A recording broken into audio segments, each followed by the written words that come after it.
The 2018 midterm elections begin this month with the first of hundreds of primaries at the federal, state, and local level. They culminate in November's general election, which will decide control of Congress. After a series of victories in statewide special elections, Democrats are optimistic. What's really exciting about this is that these victories we're seeing in these special elections, 35 state legislative seats flipped since Donald Trump became president. That's not because of people in Washington like me. It's because people out in the grassroots are really getting active and really reacting to what they're seeing. But to reach voters, even top Democrats say running against Donald Trump is not enough. You cannot just run against Donald Trump. And it is the job of we Democrats to put together a strong, cohesive economic group of proposals aimed at the middle class and those struggling to get there. Democrats like Schumer have talked about developing a strong economic message in the aftermath of Trump's successful presidential campaign, where he portrayed himself as a working-class champion. Globalization has made the financial elite who donate to politicians very, very wealthy. I used to be one of them. Hate to say it, but I used to be one. But it's left millions of our workers with nothing but poverty and heartache. When subsidized foreign steel is dumped into our markets, threatening our factories, the politicians have proven, folks, have proven they do nothing. For years, they watched on the sidelines as our jobs vanished and our communities were plunged into depression-level unemployment. Since taking office, Trump's agenda has been the polar opposite of what he pitched to working-class voters. But ahead of the midterms, are Democrats offering much of an alternative? In state after state, a pattern is emerging. The party's central leadership is favoring corporate-friendly candidates and shunning those with progressive politics.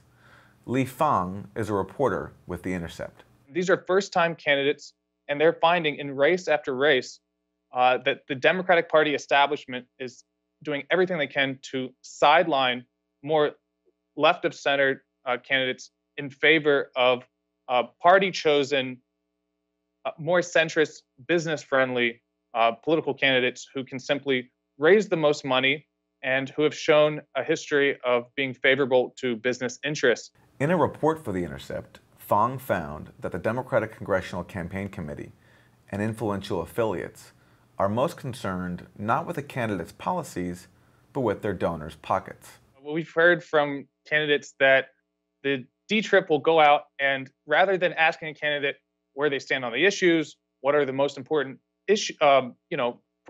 societal or economic concerns in their district, they do a phone test, which is, they're asking candidates to take out their phone, go through their Rolodex or, their list of contacts and show them that they can raise, $100,000, $200,000, up to $250,000 just from the contacts in their phone. But even progressive candidates who can raise money are failing to attract party leaders' support. Jess King is seeking the Democratic nomination in Pennsylvania's 16th congressional district.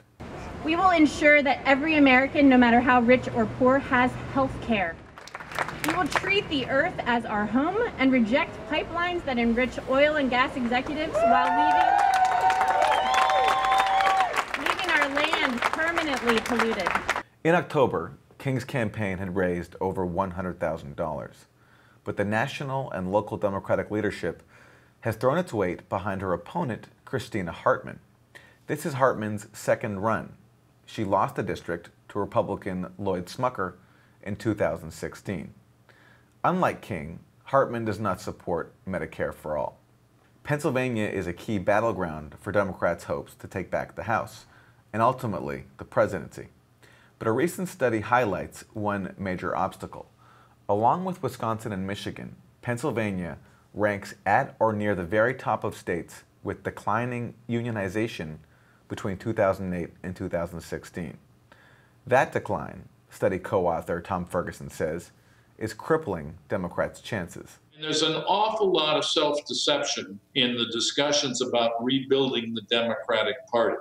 It can't be done, I suspect, in any normal Midwestern or Northeastern state while unions continue to just bleed members. It's just not going to happen. It's like a round square. On the federal level, Ferguson says the 2016 race does offer one ray of hope. The campaign of Bernie Sanders showed that candidates can raise big money through small donations if they confront big money's agenda. There's a mammoth lesson here, which is that we know for sure now that you can launch major campaigns, at least inside the Democratic Party, on the basis of small money. You don't have to go to big donors. You don't need them at all.